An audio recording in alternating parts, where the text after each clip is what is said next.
Throughout history, artists have used their craft to explore and capture the darker aspects of the human experience. From haunting depictions of death and destruction to macabre explorations of the afterlife, these paintings are not for everyone, as they offer a glimpse into the disturbing beliefs and fears of past societies. Whether created to scare, educate, or simply evoke a strong emotional response, I will now show you what I consider to be 3 of the most disturbing works in existence, which many people would prefer to avoid.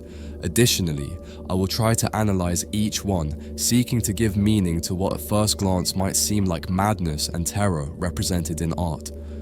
From the demon depicted in John Henry Fuseli's The Nightmare, to one of the most macabre scenes in art in William-Adolphe Bouguereau's Dante and Virgil in Hell, and ending with the mysterious smile of the man in Jacob Cornelisz van Oostsanen's Laughing Fool. Let's begin.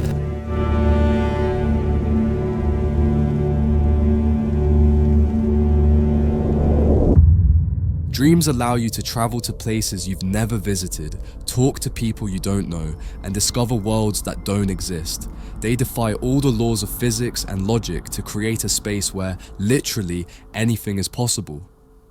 Their background and connection to our subconscious have ensured that the dreamlike has always had a place in art. Their language is universal.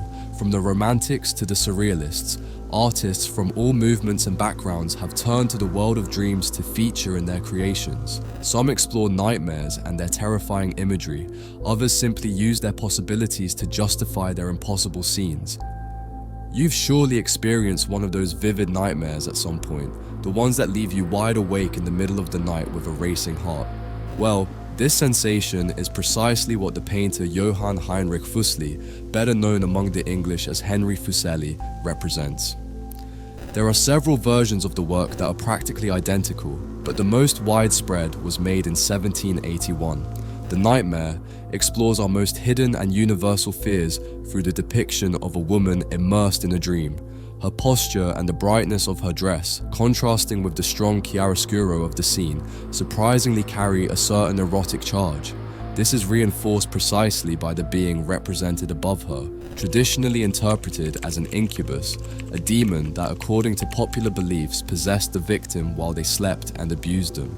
To prevent them from moving, it would often sit on their chest, as depicted in the painting, a sensation reminiscent of that experienced during an episode of sleep paralysis. The most mysterious figure appears in the background, emerging from the darkness and only distinguishable by the curtain, which lends theatricality to the entire scene. It's a black horse, which has often been associated with other beings from European folklore linked to the world of nightmares. However, its demeanor has led many people to see in it the reflection of the purest feeling of terror. The incubus and the black horse represent the supernatural elements of a nightmare, symbolizing the fear and oppression often experienced in such dreams. The prone woman, on the other hand, personifies vulnerability and powerlessness in the face of the dark forces surrounding her. The work can be interpreted as a visual representation of the internal struggle between reason and irrationality, the known and the unknown. Fuseli takes a romantic approach in The Nightmare, resorting to imagination and emotion to create a chilling and dramatic scene.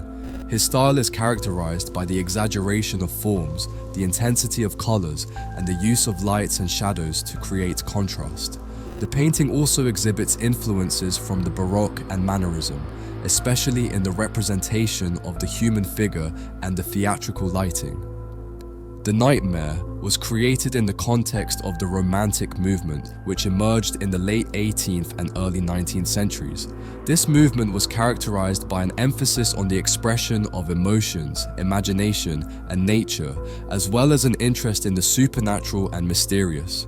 Fuseli's painting reflects this romantic spirit by addressing dark and mysterious themes, contrasting with the reason and order characteristic of the preceding Enlightenment movement.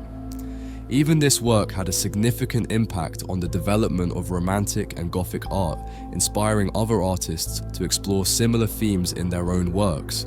The painting became a symbol of fear and unrestrained imagination, and its style and themes influenced the work of later artists such as Francisco de Goya, Eugene Delacroix, and Fyodor Jericho. Before continuing with the analysis of this masterpiece, I would like to remind you that on our website, you can find a carefully curated selection of artworks to decorate your home. Among them, you can find over 250 historical paintings, including works by the most renowned artists in art history.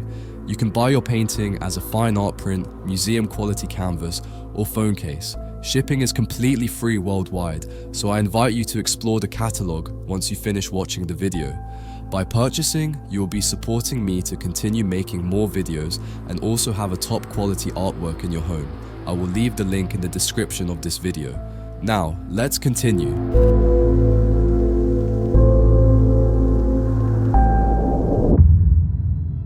In Dante and Virgil in Hell, Bouguereau depicts a chapter from the Divine Comedy, a universal literary work written in the 14th century by Dante Alighieri, where he narrates his descent into hell to find his beloved in the afterlife. In this journey through hell, his personal guide is Virgil, the Latin poet. Hell is divided into circles, each housing the sins of its inhabitants. The 8th circle, shown in this scene, is home to the falsifiers or the false. In a dark and rocky landscape, several figures appear. In the foreground, 2 naked men, illuminated, are engaged in a violent yet erotic struggle. The 2 men fighting fiercely are Gianni Schicchi, who impersonated a deceased person to seize the inheritance, and Capocchio, an Italian heretic who practiced alchemy. Gianni is the red-haired man beating the dark-haired Capocchio. He drives his knee into his back, tears his skin with his nails, and aggressively bites his neck, directly on the jugular. In the background, on the left, we can recognize Dante and Virgil observing the scene. Virgil appears in a toga and with a laurel wreath, as he is a laureate poet, author of the Aeneid. However, he resides in hell for following the pagan religion. Finally, to crown the scene of Dante and Virgil in hell, a smiling demon and a mountain of other condemned bodies appear in the background. The demon, smiling from his superior position to all the other characters in the scene, serves to emphasize the horrors of hell. The bodies in the background are known as the damned, people who will have to spend the rest of their existence in this place.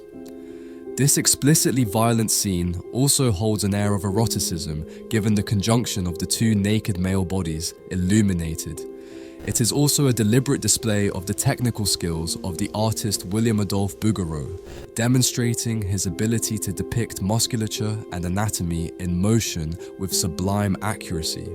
After carefully analyzing Dante and Virgil by William-Adolphe Bouguereau, it is terrifying to look through it, as it represents the interior of one of the most feared places by humans throughout history: hell. The Laughing Fool is widely attributed to Jacob Cornelisz van Oostzanen. The life of this man has been a mystery from the beginning, eluding historians and artists alike. His birth and death have been blurred in history, only whispered through the tales of his son and the echoes of his possessions.